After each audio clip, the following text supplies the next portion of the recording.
हरदोई की रैली में अखिलेश यादव ने जिन्ना को लेकर क्या बयान दिया था, आइए आपको एक बार फिर सुनवाते हैं। सरदार पटेल जी, राष्ट्रपिता महात्मा गांधी, जवाहरलाल नेहरू, जिन्ना एक ही संस्था में पढ़ करके बैरिस्टर बन करके आए थे।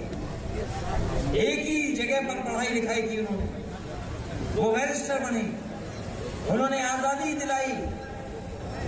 उन्हें किसी भी तरीके से किसी का भी संघर्ष करना पड़ा होगा तो वो पीछे नहीं हटे। अखिलेश यादव के बयान पर बीजेपी ने उन्हें घेर लिया और बयान को सरदार वल्लभ भाई पटेल का अपमान बताते हुए माफी की मांग की है। तुष्टीकरण की जब सीमाएं पार करने का प्रयास होता है तो ये जिन्ना को याद करते हैं जो सो कॉल्ड सेकुलर होते हैं। उनकी जो 400 सीटें से 300 बन गई, 300 से अब उनको कुछ भी नहीं दिखता। जो मुंगेरी लाल के सपने थे वो खत्म होते जा रहे हैं और इसलिए अब वो तुष्टीकरण के लिए जिन्ना को सरदार पटेल जी के साथ जोड़ते हैं और जो कि एक राष्ट्रवादी, प्रखर राष्ट्रवादी, जो एक कहते हैं आइकॉन है भारत के, तो ये अपमान है और इस अपमान के लिए अखिलेश यादव और पूरी समाजवादी पार्टी को बहुत बड़ा नुकसान होने वाला है 2022 के चुनाव में। समाजवादी पार्टी के मुखिया अखिलेश यादव ने लौह पुरुष सरदार की तुलना जिन्ना से की है और ये कहा है देश की आजादी में सरदार पटेल की तरह से नेहरू और जिन्ना का भी रोल था। अखिलेश यादव को पहले इतिहास पढ़ लेना चाहिए।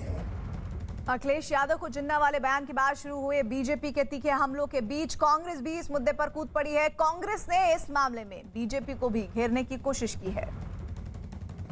कांग्रेस के मीडिया विभाग के सचिव प्रणव झा हमारे साथ है। प्रणव जी, जिन्ना को लेकर के एक बयान दिया अखिलेश यादव ने, उस पर पूरी बीजेपी उनके ऊपर हमलावर है।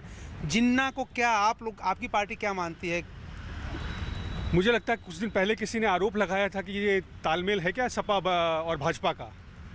अगर भाजपा जिन्ना को अगर श्रेय देती है तो आश्चर्य नहीं है, क्योंकि हिंदू महासभा के साथ मिलकर जो है उन्होंने पाकिस्तान बना लिया मुसलमानों के लिए, और जो मुसलमान यहाँ रह गए वो जरा भी उनकी सहमति नहीं थी जिन्ना से।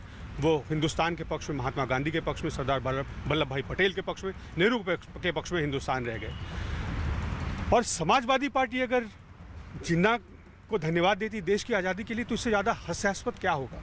और कैसे वो लोग हैं जो कि आस्था करते हैं अखिलेश जी पर और उनकी राजनीति पर। क्या उत्तर प्रदेश में लोगों के मुद्दे गौण हो गए? क्या उनको दिखता नहीं, भूल गए वो कि किसानों को रौंद कर मार दिया गया?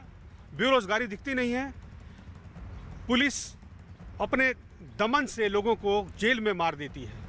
सरकार सुनवाई नहीं करती है। हर तरफ जो है अराजकता है।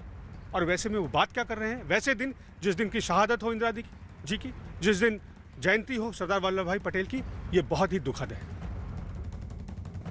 अखिलेश यादव के बयान पे भारतीय जनता पार्टी ने पूरे देश में कयामत बर्पा कर दी है। ऐसा लगता है कि आसमान जमीन से आकर मिल जाएगा। लेकिन मैं उनसे कहता हूं, जिन्ना के बारे में अडवाणी जी से जाके पूछिए पहले, जो न सिर्फ जिन्ना के मजार पे हाजिरी देने गए, जिनका कहना था Jinnah he was a great man, secular आदमी था। और जसवंत सिंह जी हमारे बीच नहीं है, उन्होंने क्या कहा था? आज भी उनकी किताब मौजूद है कि भारत ने जिन्ना को मिस अंडरस्टैंड किया। He was great man. दूसरों पे उंगली उठाने से पहले अपने गिरबान में झांक कर देखिए। कांग्रेस पार्टी आने वाले चुनाव में असलियत के मुद्दों पर चुनाव लड़ेगी, किसी जिन्ना पे और किसी सावरकर पर नहीं। भारतीय जनता पार्टी और उसके सहयोगी जो लोग भी हों, ये ध्यान रख ले, चुनाव असलियत के मुद्दे पर होंगे। श्रीमती प्रियंका गांधी जी के स्कूटी देने के मुद्दे पर होंगे। 2500 रुपए क्विंटल धान और गेहूं की फसल का मूल्य देने पर होंगे। 400 रुपए क्विंटल गन्ने का मूल्य देने की पर होंगे और 20 लाख रोजगार देने पर होंगे, किसी जिन्ना और सावरकर पर नहीं। और आइए एक बार